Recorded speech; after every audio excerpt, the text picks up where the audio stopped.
उसने कहा बेटी, He said, daughter, वो कहाँ गए जो तुझ पे दोष लगाते? where are those who were blaming you?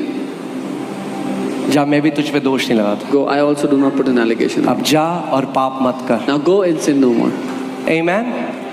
Love empowers you first, accepts you first, affirms you first, then empowers you that you will go and sin no more. प्रेम पहले आपको सामर्थ्य देता है, आपको स्वीकार करता है, फिर आपको आज्ञा देता है कि जाके पाप मत करना। Amen. So hear this. सुनिए, होलीनेस के मैसेज प्रीच करके होलीनेस नहीं आएगी। ये जान के कि परमेश्वर आपसे कितना प्यार करता है, सच्ची पवित्रता परमेश्वर की देह में आएगी। holiness does not come by the messages of holiness, preaching the message of holiness, but when you know that God loves you, you will walk in holiness.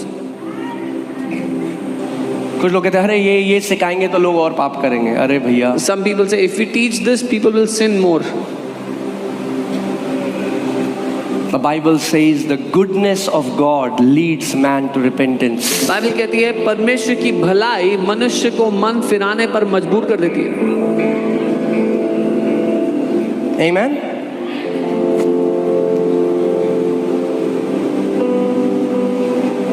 कितने लोगों की शादी हो रही है यहाँ पे? How many people are married here? Come on, show me that. अपने हाथ में। Do you know that when do you stop responding in love? When you think your partner doesn't love you anymore. आप जानते हैं आपका प्रेम में उत्तर देना बंद कर देते हैं जब आपको लगता है कि आपका जो पार्टनर आपसे प्यार नहीं करता। The way you see your partner loving you does something to your response to them. जब आप देखते हो कि आपका पार्टनर आपसे प्यार करता है तो आपकी प्रतिक्रिया में कुछ फर्क पड़ता है। If a husband knows my wife loves me so much, guess what? He will never ever cheat on her. अगर एक पति को ये भरोसा और पता हो कि मेरी बीवी मुझसे बड़ा प्यार करती है तो वो कभी भी उसके विरुद्ध नहीं जाएगा शादी में किसी और औरत। उसको इतना बड़ा तख्ता नहीं चाहिए अपने साथ, व्यभिचार मत कर। He doesn't need a big billboard saying do not commit adultery. मैं आपको असली मैं प्लीज मेरे हार्ट को समझिएगा। मैं आपको एक उदाहरण देना चाहता हूँ। Please understand my heart. I'm giving you an example. मैं एक ऑफिस में जॉब करता था, वहाँ पे मेरा एक मैनेजर था। I used to work in an office and I had a manager there. God bless his darling heart and stupid head.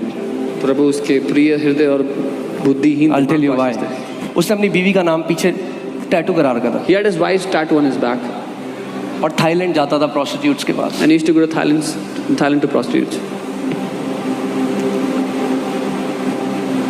Just showing और हर समय जब मैं ऑफिस में होता ओ बेबी सोना ये वो, अरे केवल अफेक्शन दिखाना लव का साइन नहीं है। And when I was in office, he would always message his wife, "I love you," but just showing affection is not the sign of love. हमें पवित्रता में जीना बहुत जरूरी है, मगर इसलिए नहीं कि नहीं करेंगे तो यीशु मसीह हमें मारेगा। अरे इसलिए क्योंकि जिसने पहले हमसे प्यार किया, कैसे मैं एक ऐसा जीवन जीऊं जो उसको महिमा ना दे। We must walk in holiness not because he will beat us up if we don't, but he who has loved me, how will I not walk according to his pleasure? I live a holy life today not because of the fear of hell, but because I know how much I am loved by my Father. मैं आज नरक के डर के मारे एक पवित्र जीवन नहीं जीता, लेकिन इसलिए जीता हूं क्योंकि मुझे पता है मेरा स्वर्गीय पिता मुझसे कितना प्यार करता है। And fear of God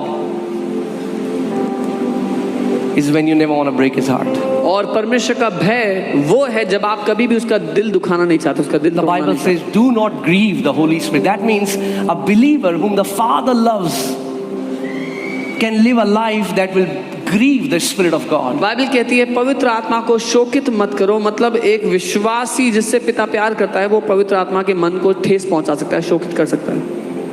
वो कभी छोड़ेगा, कभी त्यागेगा नहीं। He will never leave you nor forsake you. But we have the capacity to grieve him. पर हमारे पास क्षमता है कि हम उसको दुख Can you पहुंचा imagine एक बीवी अपने पति का फोन खोले और उसको पता चले कि वो चीट कर रहा है उससे और लड़कियों से और इन सब से बात कर रहा है? What would happen? आप जानते हैं वो जो शब्द ग्रीव वहां पे है, एग्जैक्ट सेम शब्द है जो एक हस्बैंड एंड वाइफ के रिश्ते में आए अगर एडल्ट्री है तो। Can you imagine a wife opens a husband's phone and finds out that he's been cheating on her?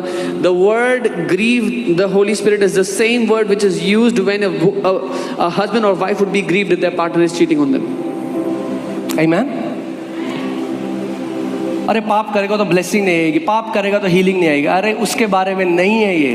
If you sin, you will not receive blessing. If you sin, you will not receive healing. This is not about that. It's about knowing the Father's heart. ये पिता के दिल को जानने का मुद्दा है। उसकी बीवी रोटी भी मिलाती है उसको, घर जाके खाना भी खिलाती है, सब कुछ करती है, मगर अंदर जानती है ये मेरे को चीट कर रहा है। His wife makes food for him, feeds him, but knows within that he is cheating on me. परमेश्वर सब करेगा आपके लिए। God will do everything for you. It's not about that we are trying to avoid fire. हम आग से बचने की कोशिश कर रहे हैं, ऐसा नहीं है। It's about I want to live a life that brings glory and honor to the one who loved me. पर ये कि मैं एक ऐसा जीवन जीना चाहता हूँ कि उसकी महिमा हो जिसने मुझसे प्यार किया। अगर आग के डर से आप आज्ञा मानते हो तो वो असली में आज्ञाकारिता नहीं है। If you obey because of the fear of hellfire, then that is not obedience in true manner. Just the response to fear. वो सिर्फ डर का प्रत्युत्तर है।